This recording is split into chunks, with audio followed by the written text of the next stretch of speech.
So corporate wants its employees to be more informed about their health, and one of them is here today to make sure that happens. I do not trust Michael to do this today, so I'm here to make sure everything goes all right. So I've gathered all of you here today to talk about the respiratory system. I know it's boring, so instead of lecturing you guys, I decided to make it a little bit more fun. So this is the heart, these are the lungs. The heart is constantly pumping blood through a bunch of weird arteries to the lungs, and it's basically giving blood to the lungs 24/7.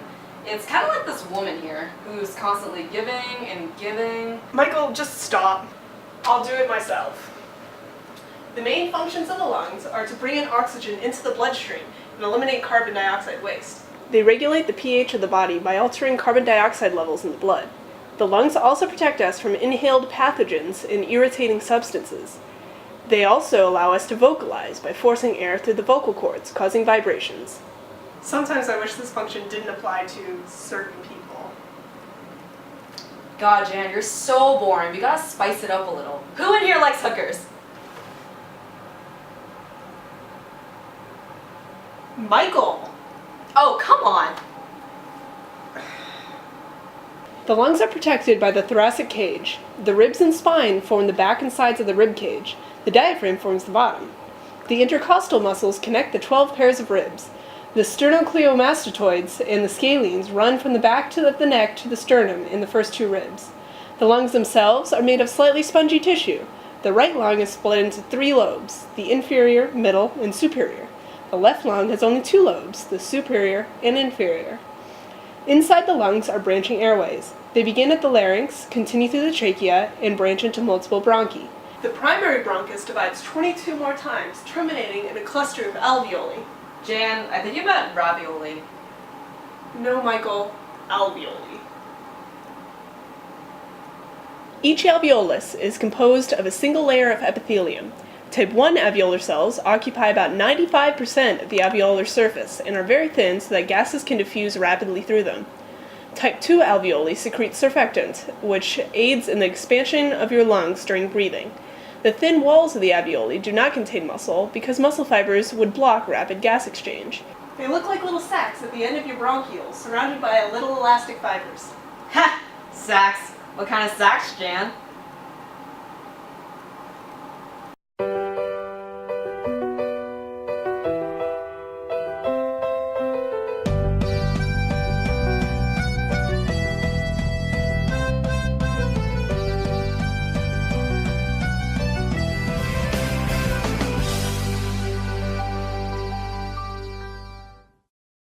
So earlier today, I convinced Dwight to race up 20 flights of stairs after donating blood to prove that his loyalty to Michael is stronger than Andy's.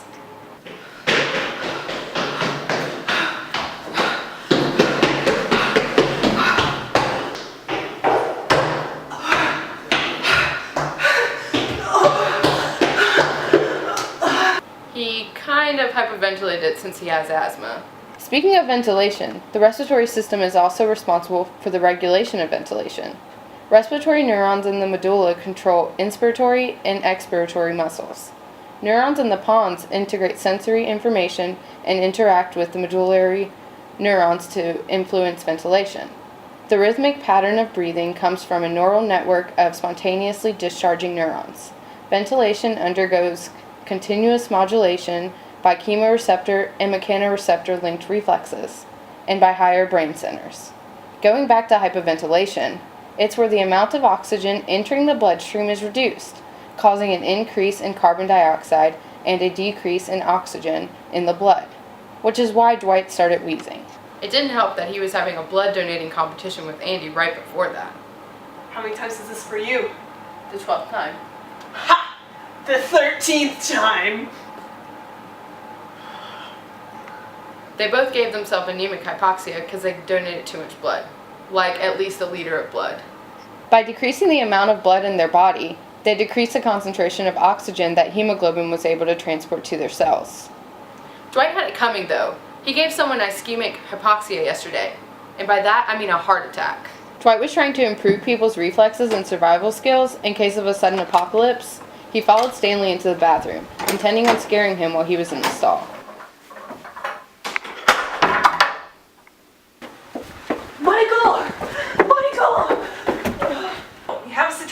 bathroom.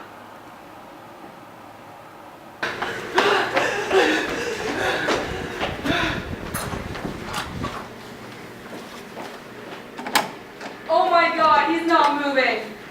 Oh my god, Stanley, help! Someone call the ambulance!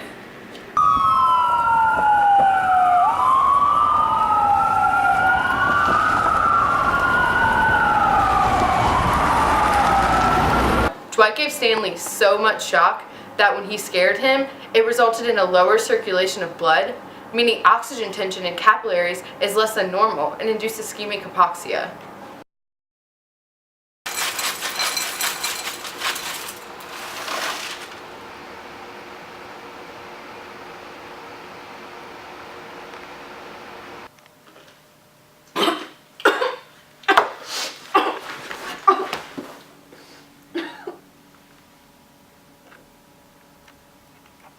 I put cyanide in his food in order to protect Michael. This induced his toxic hypoxia. The cyanide I laced his food with led to the failure of his cells to be able to use oxygen. Oh my god, he's not moving!